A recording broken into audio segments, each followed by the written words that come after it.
Tuan sembah niring ulun kapurba risang merbengret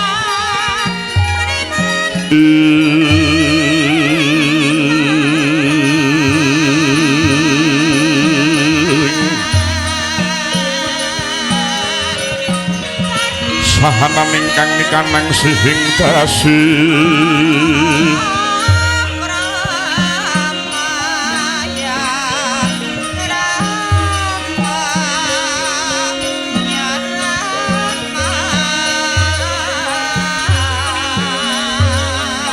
mawe buka sawagung mangsiling dolahan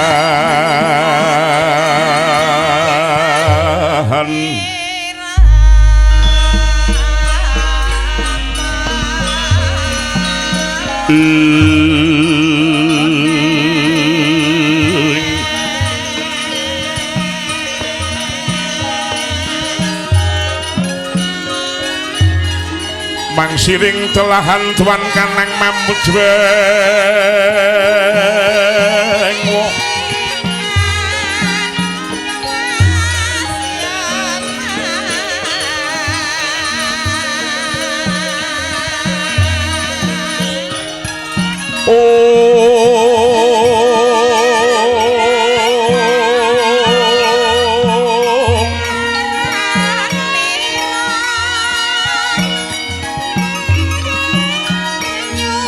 tuan kanang mamujweng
Arjata Pitana binuka wiwaraning carita tinonton telenging cipta wening manunggal pancering pramana jati kawuryan babaring lekas mrinumpaka larasing lelungit ginantha gambuing raos muhungang lingga luhuring kang murbengrat gelaring bawana kaperbawan Hyang Rawidadya daya panggesanganipun titah ingkang wis pinanta-panta gegolongan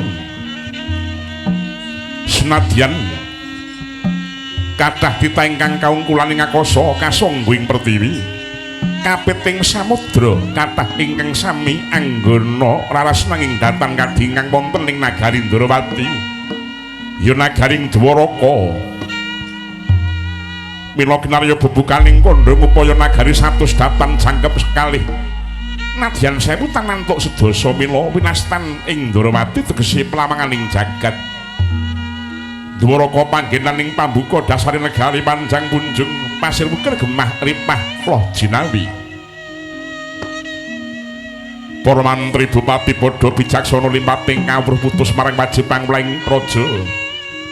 Tansah hambudi kaluhuraning nata dasari negara gedhe buri padang jagate dhuwur kukusi adoh kuncarane.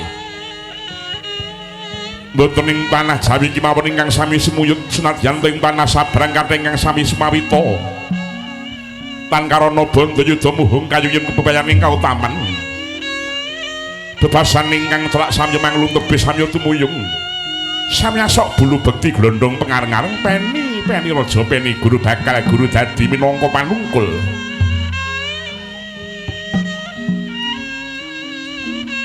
Sinten sedulur nata ingkang ngrenggali Prayaga negaring Dwaraka. Menang den ucapna jejuluk Prabu Sri Bathara Kresna. Prabu Harimurti, Padmanaba, Narayana, Kesawa, Gowinda, Wasudewa Wisnumurti, Janardana ya sang Dewaki putra. Ing rikalanggan manggih anambi dhateng piswanipun kang putra inggih Raden Sumbodalah kang Raden Setyaki. Dhateng kantun nampi rawipun Raka Mandra Prabu Baladewa. Mangkono wijining sabda pangandika Prabu Kresna rereh ringrihang arah mrana.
Sidem jroning pasewakan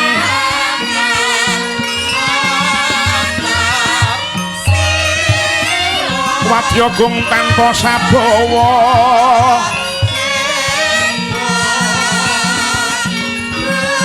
kapertawan dening Sang Narpa.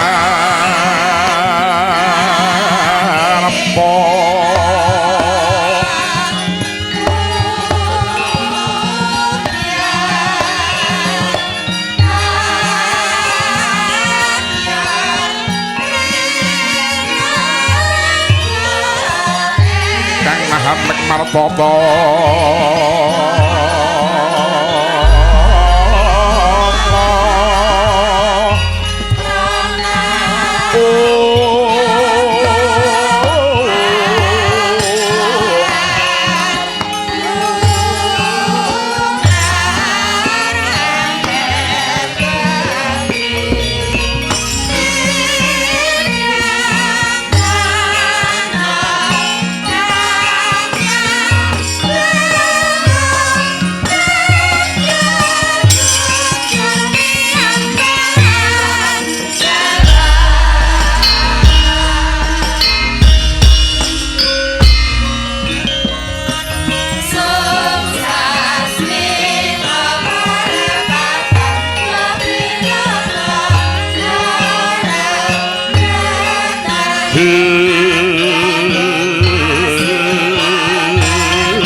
Sritinon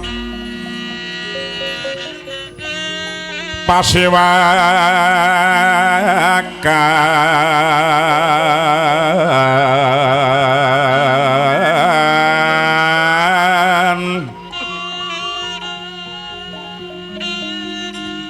busana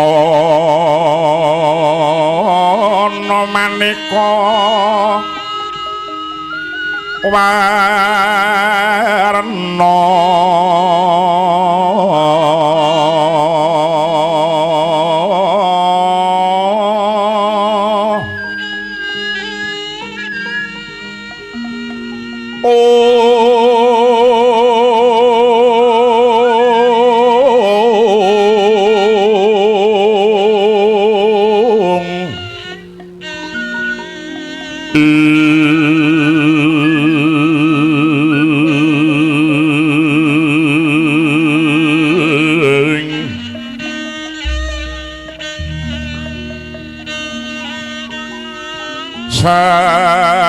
Sapapos piteng udiwana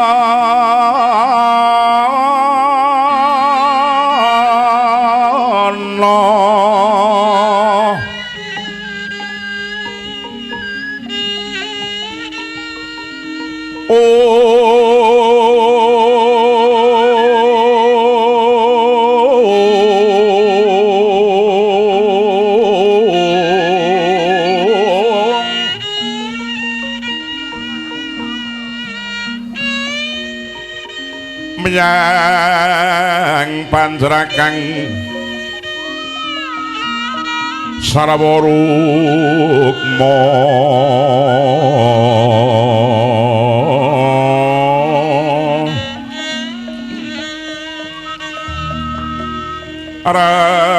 renggeng manik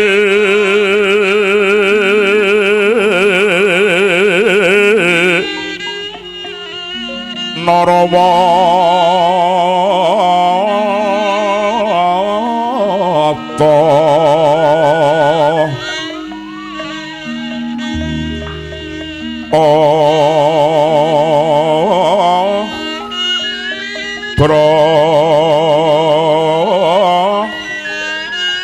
Pradanya sumirat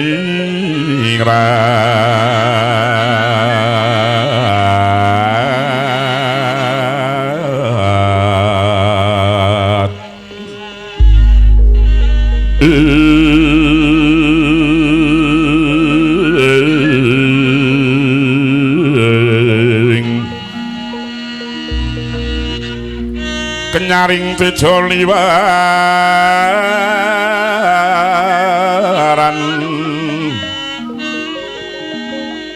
lir kilat sisiring tadit mimbu gegondo mrik minging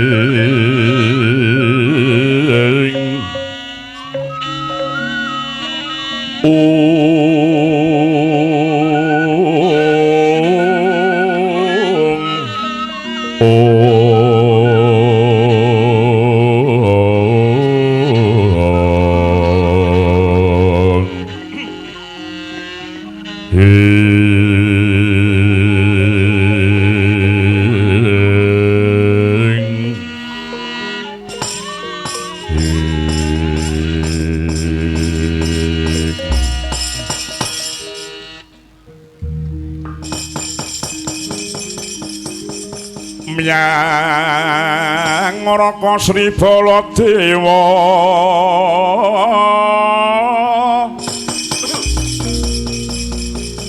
miwah Prabu Harimurti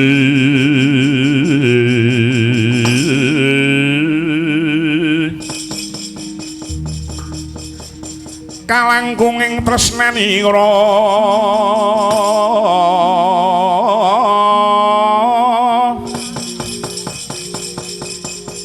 marang Dyabanon Cinawi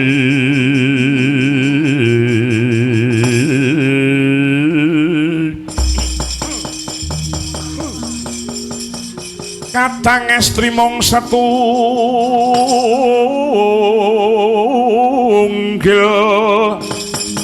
kapisah panggenanipun mila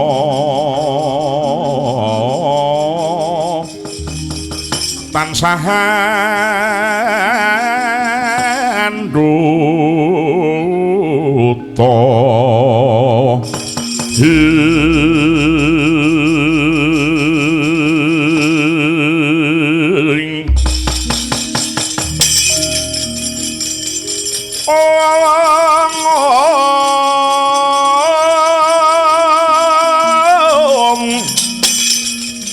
wau sang nalindra kali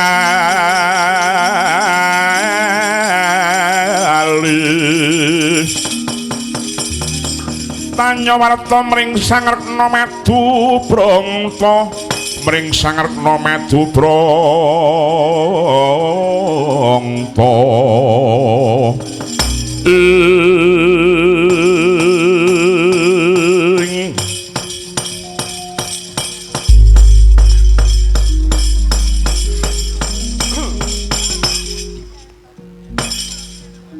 ya jagat wasisane Bathara wayah Bathara jagat ya jagat dewaku mangkita duh Koko Prabu Mandura sarawuh paduka Koko Prabu Mandura keng rayi kula Indrawati ngaturaken paseganing pun krami perembagi kunjuk wonten ing abiyantara paduka Kanjeng Koko Prabu. Oh iya Yayi wis ndak tampa siadi ngaturake pangabekti marang pun Kakang ora liwat budyastawanipun Kakang tumuli tampanana yodi sangat panggen kawula pundi sehingga jimat paripe mugi kasesakno lenggah paduka kasenakna Durgama kang Sanggurunggi karengku nagaring Mandura tanpa benten karengku nagari Indrawati tanpa benten nagari Mandura ageman paduka pribadi Koko Prabu Baladewa iya wis ora kurang prayoga meneh nggonipun Kakang Marakoni ngabiyantarane siading Indrawati kene Yayi. Wong Prabu Jimat punden kula paduka pengayoman kula. Ingkang putra kula pun Samba Wisnu Brata ngaturaken sembah pangabekti kula mugi kunjuk wa Prabu. Ya, Samba wis ndak tampa sira ngaturke pangabekti marang wong tuwa. Ora liwat pangestune wong tuwa tumuli tampanana ya nggih. Sang panggen kawula pundi sehingga jimat paripe.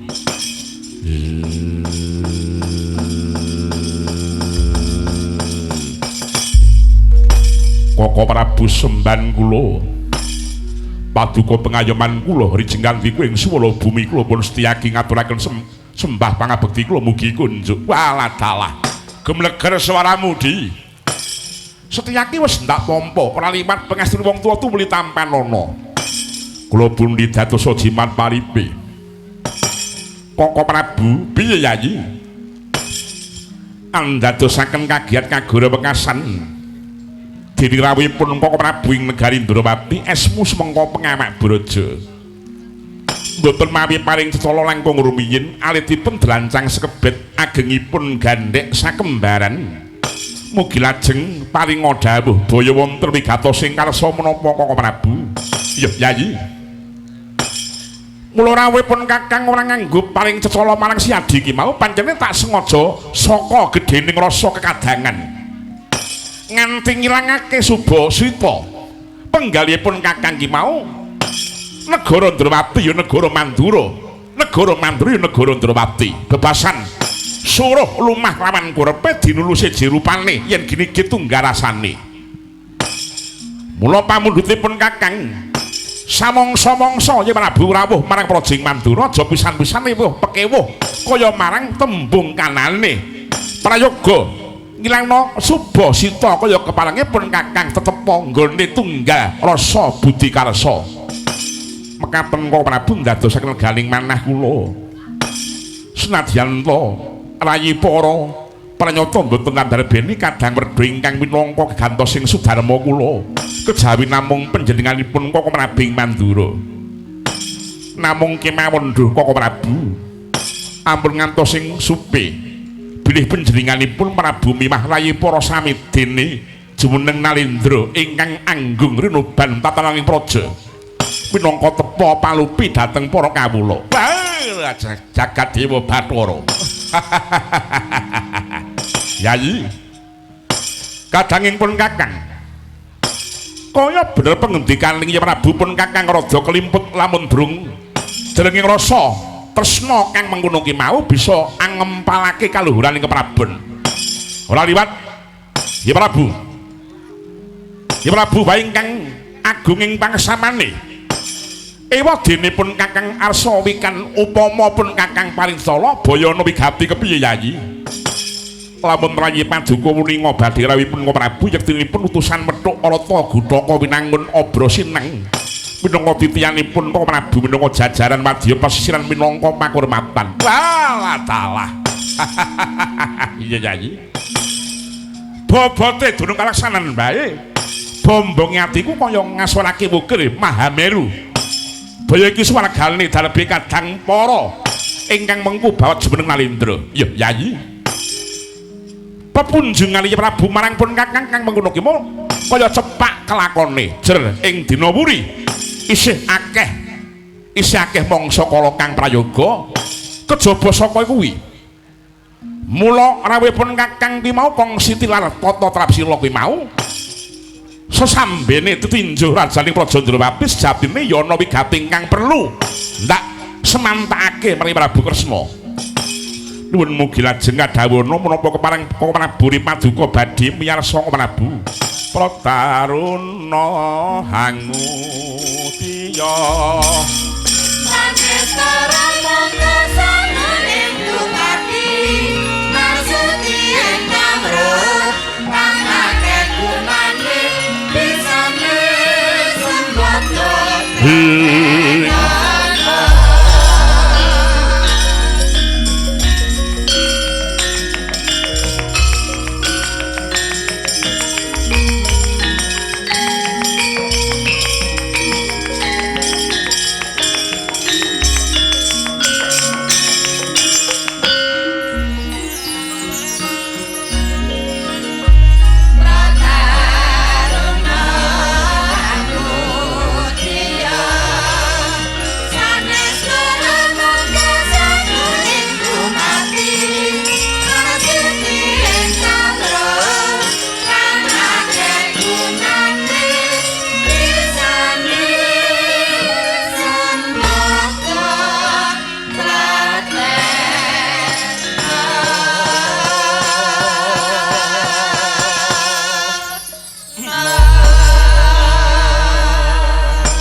ngene Yayi.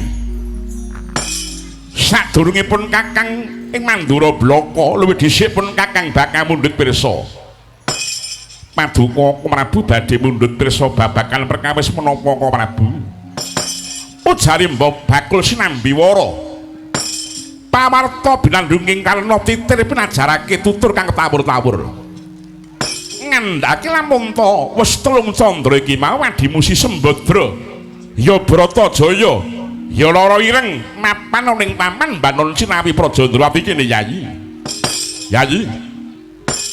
Kabar kang mengkono ki mau bener apa ora? Nun inggih Koko Prabu. Kaluhuran dawuh paduka bilih sampun sawetawis manciri paduka Yayi para Sembadra menika mapan dhateng Projing Dwaraka menika kala mau. Wae jagat dewa Bathara. Yayi. Bratajaya kuwi mau wis minengku dening priya. Tegese wis duwe bojo. Ya kuwi satriya Madukara Yayi Janaka ing ngatasé wong wadon wis duwe bojo. Lah kok ora melu bojone malah kepara melu Kakang niki mau karepe piye ki mau? Ngaturi pirsa duh Koko Prabu. Bilih Paduka Yayi Harjuna sampun sawetawis dangu tilar saking kasatriyan Madukara tanpa pepoyan. Handali raos sing manah Yayi Wara Sembadra tumlawung satemah gempung. Nurya kisah saking Madukara tumuju dhateng Dwaraka menika kala mau Koko Prabu. Lho. Janaka lunga tanpa pamit saka Madukara. Nono ninggi. Banjur adiku Bratajaya uga melu-melu lunga saka Madukara tumuju Ndrawati kene. Nggih Koko Prabu. Yayi. Jumbuh kelawan pengendikane ya Prabu Kresna lakon kang bakal ndak andharake iki mau gono gandeng jeneng kelawan pengendikamu ki mau Yayi. Kados pundi kersanipun Koko Prabu? Tri hari kang wis kawuri. Utawa 3 dina kang wis kepungkur ya Prabu Duryudana angaturi rawuhipun Kakang marang Praja Ngastina. nanging bareng pun Kakang wis kelakon prapta ning Praja Ngastina. Jebul Yayi Janaka wis mapan ana ing Ngastina kono. Yayi. Prabu Duryudana mapriyanta wis sawetara wanci Yayi Harjuna mapan ing Ngastina. Malah saka Sang Prabu Duryudana pun Kakang pirangisan supaya mboyongi Yayi Bratajaya marang Praja Ngastina. Pamriye dimen Yayi Janaka kerasan mapan ing Praja Ngastina.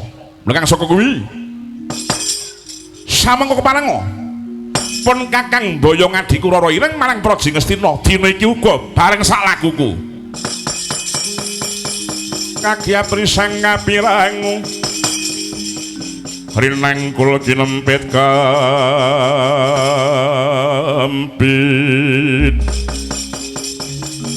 dosa ngertaning bawana hing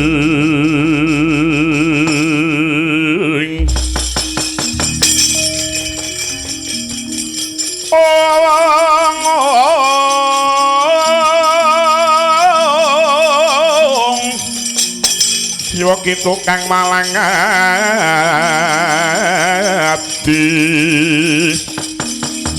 Iwa kitu kang nanasing tias Iwa kitu kang kudu garing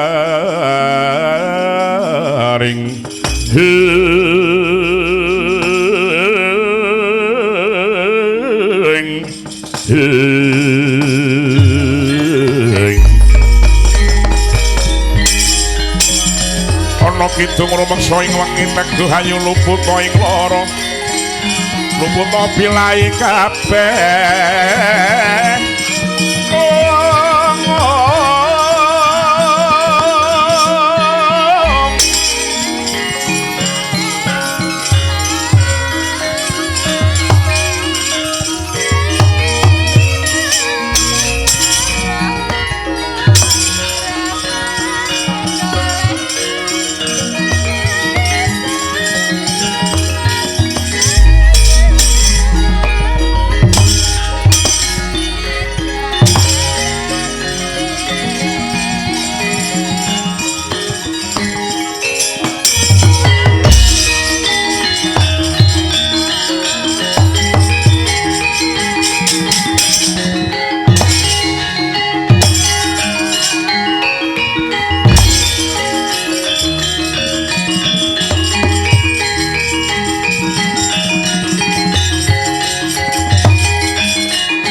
Kakang Patih Udawa apa kang akalya gegering pasimaken apa ana gajah ingkang medhot saka wantilan kudu ngarep pandengan sarta macan ingkang utul saka ing kerangkeng waduh sinuwun ngaturi kawuningan bilih gegering kang samya sumiwa menika kala wau karana pendhita ing kendali sada ninggih Kakang Begawan Anoman ingkang nedya supaning ngersanipun paduka ingkang sinuwun.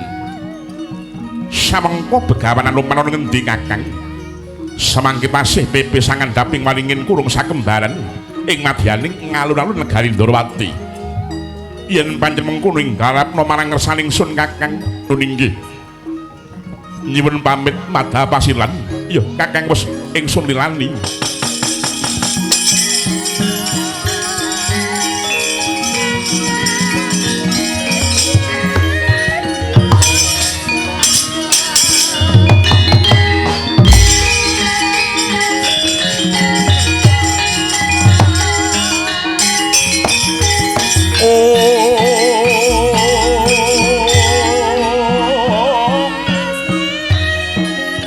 Anoman malumpat sampun ana winting Nagasari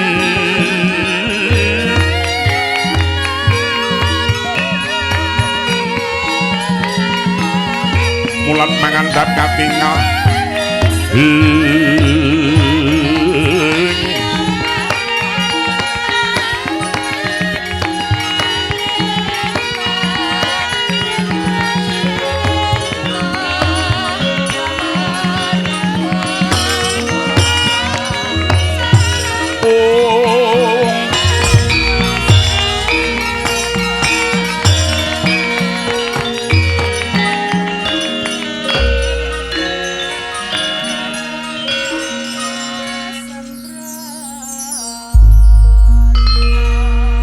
hanjrah ingkang puspita rum kasliring samirana mri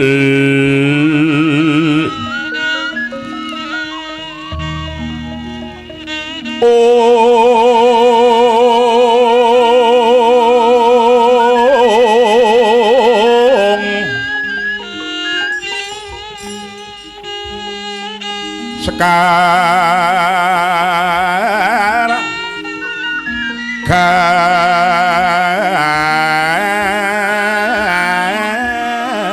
kadung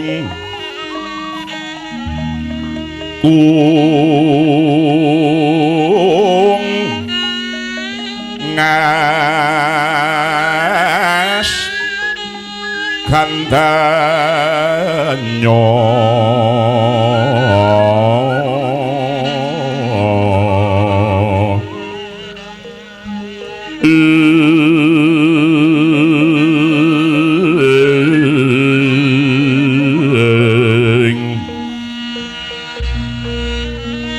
maweh raras renaning driya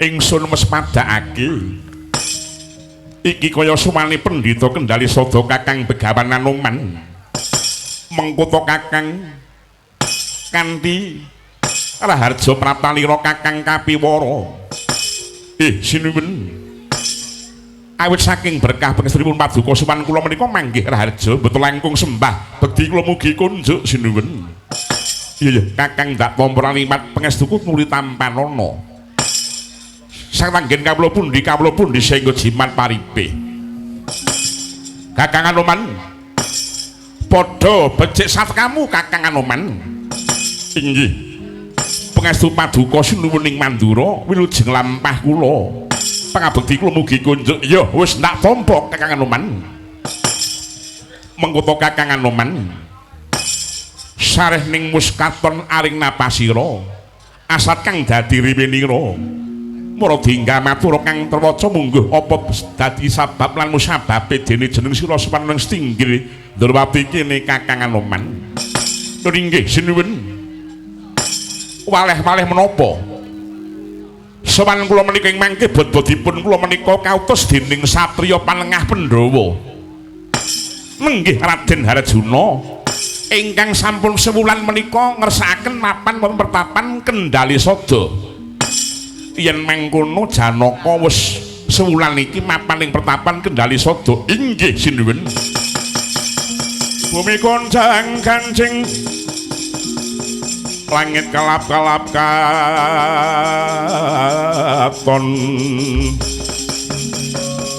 lirik nincang alis risang mawe gandrung wanti-wanti kang sarta mamantu-mantu satemah dados wewentean dawuhipun Raden Janaka dhumateng kula bilih kula kedah sowan dhateng Praja Ndrawati saperlu mboyongi dhateng garwanipun nenggih Gusti Para Sembadra mring Kendali Sada dinten samangke sareng sak lampah kula Kusik Anoman kepeksa pandhek dhisik tritamu wah ora cetha nek ngene iki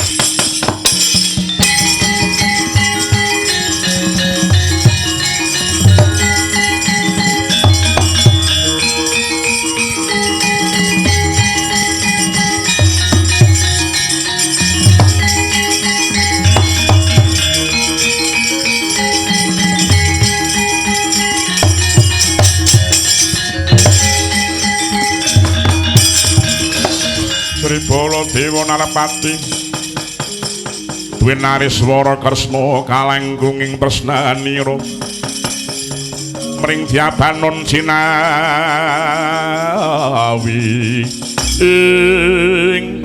Kakang Anoman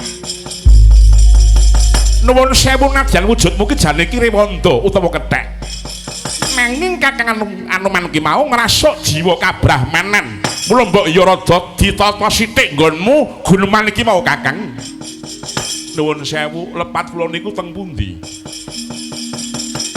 tekakuning Praja Ndrawati ki mau lagi wae matur ana Sari Prabu Kresna yen ta panjenengan ingsun dinangsan ya Prabu Duryudana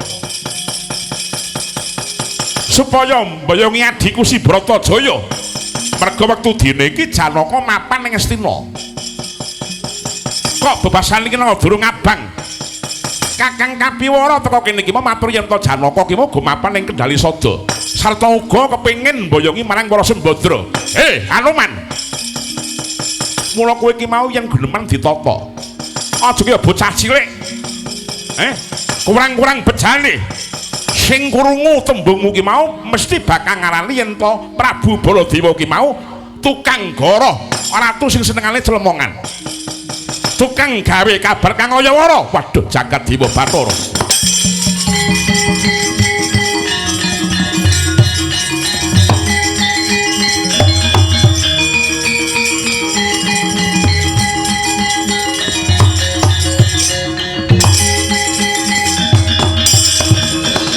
Kang Kadi Sudama Gusti sasongko kasungan Surya Prabanyur mungsung kaswa Rara Surmeng Cari Sari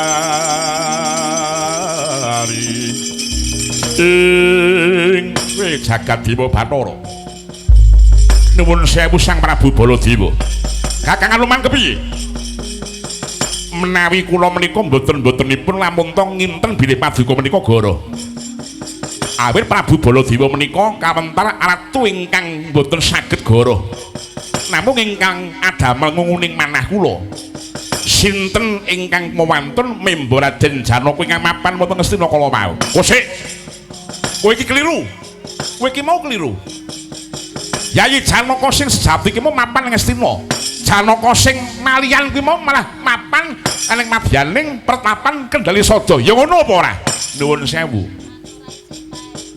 menapa paduka menika kalimput kula menika pendhita kulina nyawang barang sing alus mboten badhe kilapan ing selireh saneskara gendam kemayan lan sanes-sanesipun nuwun sewu sinuwun mboten lama kula menika umuk bebasanipun wong lumrah kuwi mripate kalingan godhong salembar wae wis ora bisa nyawang nek Anoman ki mau pangeh kelampanipun kowe aja pamer keluwihan aja pamer marang kewasisanmu muka kowe ora tau krungu yen Prabu Baladewa ki mau ya tau madhep dadi pendhita jenengku Wasi Jaladara nanging anggenipun madhep pendhita menika rak nuwun sewu anggenipun madhep pendhita menika sampun mataun-taun ninggal dinten samangke ning benten kali panjenenganipun Sang Prabu Baladewa nembe sak umur jagung sampun kendel keparat ya suwe tembungmu saya katon nyebalke marang Prabu Baladewa sing baku kene lunga saka papan kene aja pisan-pisan malih ngembari kersane Prabu Baladewa kula menika ajrih dumateng dedukanipun Raden Janaka sartanipun ingkang kula sumali menika Sinundrawati mila kula boten badhe wangsul menawi dereng pikantuk dawuh saking Sinundrawati panjenengan menika dayoh kula nggih dayoh padha-padha ling ngombe kopi segelas kula nggih kopi segelas padha-padha semangka siji kula nggih semangka siji padha mawon Anoman pripun jangan terus nyak tembungmu parat kowe. Ora mawas lamun aku iki mau kadang pedha ya Kresna. Ora maido. Arep kowe iki mau ngaku semata pendhita. Eling-elingen. Kegawa saka watakmu aslimu. Watake satu keman ki mau mongso ngerti ya. Ngerti marang Tata Krama. Kethek dikapak-kapak tetep ya kethek. Apik-apik kethek ki mau ya mung dadi kethek ogleng. Ngerti ora kowe?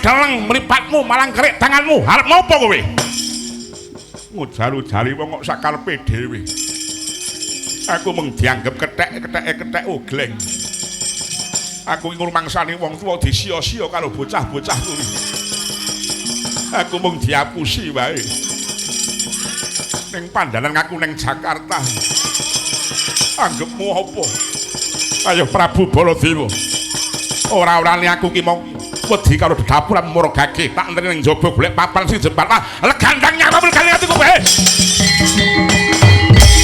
belum ketek perang topeng ketas watu-wani nantang Prabu Baladewa nyocot nanti contoh ingin mergane patimu kowe ketek anoman maneh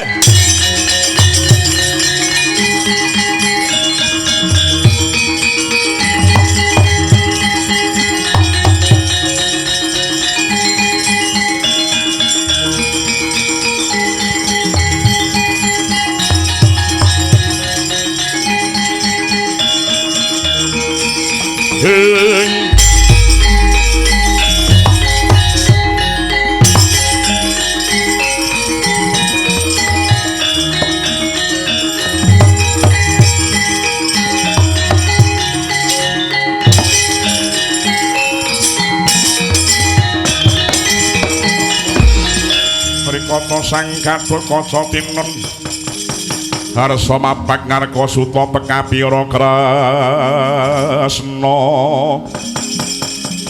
parta manahir muji saktinira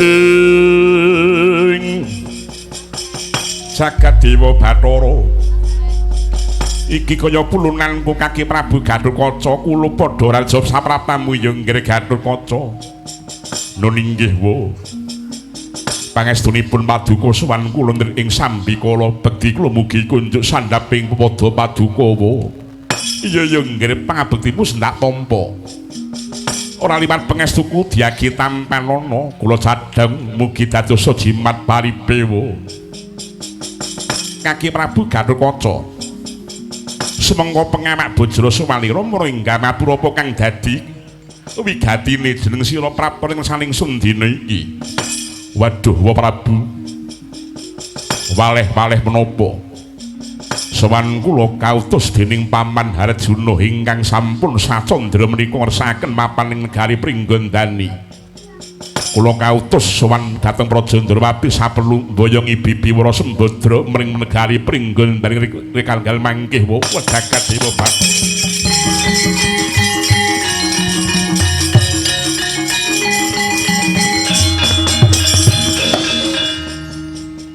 Gatot Kaca wonten dawuh wa nalika sira katemben munggah ana ing stingge mau sira weruh ana lakon apa nalika kula minggah stinggil nyarengi miyosipun Prabu Begawan Anoman ingkang sinusul dening Prabu Baladewa kekalipun ketingal rengu pasuryanipun ngawurana ya nggih Koko Prabu Baladewa lan Kakang Anoman kae mau anggone prapta ning Praja Ndrawati kene nunggah sebab lan nunggah sedya kelawan sira manggih rumiyin liripun kados pundi wa ing antarane Koko Prabu Baladewa lan Kakang Anoman ki mau kabeh padha-padha ngaku yen to padha-padha kautus dening Yayi Janaka mboyong Yayi Bratajaya mula malah dadi panca bakah kuwi mau durung nganti pun mau bisa ngudari lakon iki mau kedadak sira kaki Gatot Kaca prapta uga matur yen to kautus dening Yayi Janaka supaya mboyongi marang Yayi Bratajaya Janaka kang mapan ning madyaning Projing Pringgandani jagat dewa Bathara lajeng samangkih kersanipun Paduka kados pundi ngene ya nggih ora wurunga Koko Prabu Baladewa lan Kakang Anoman kae mau mengko dadi panca bakah temenanan mula luwih dhisik rimang-rimang ana pun nyapih anggone padha Bantayuda denipun wa bakal manjing Taman Banun Sinawi luwih dhisik saperlu nanting sepira kekarepane Bibimu Wara Sembadra nggone ngadepi lakone mengkene iki mau nggih winggih wa sendika ngestaken dawuh menawi mekaten parenga kula nyuwun pamit madhapasilan pestuti dawuh Paduka Kanjeng Prabu iya ya nggih Duga-duga diga ngati-ati aja kongsi lali yang gerek kaki gandul kaca. Mongko kandhene tumumu salami mung ngawas eling. Eling lukitane ngalan.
Dimas Setyaki aja katalumpen awat-awatono kang padha pasulayan aja nganti gawe kapitunaning kawula Ndrawati.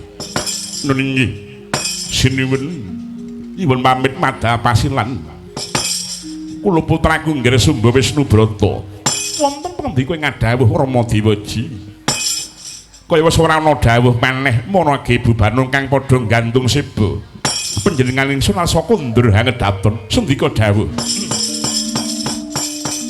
lah ing kono ta wau paripurna sabdanipun Sang Prabu Kresna nulya rasa kundur ngedaton regedeg ingkang samya ndherekaken jengkaring Sang Naradipa lamun tilingalan saking Mandrawa Paniyayah kalamun Cinandra Lerajawata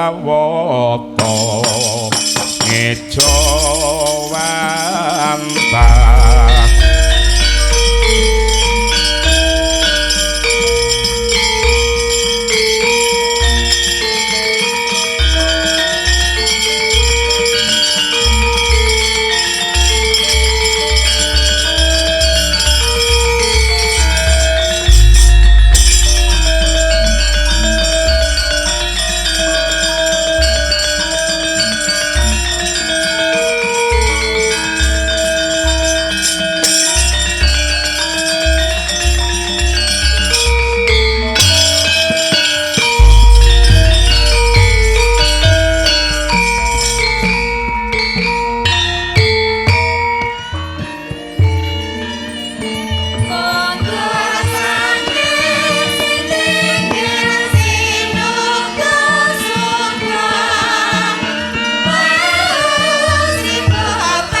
Oh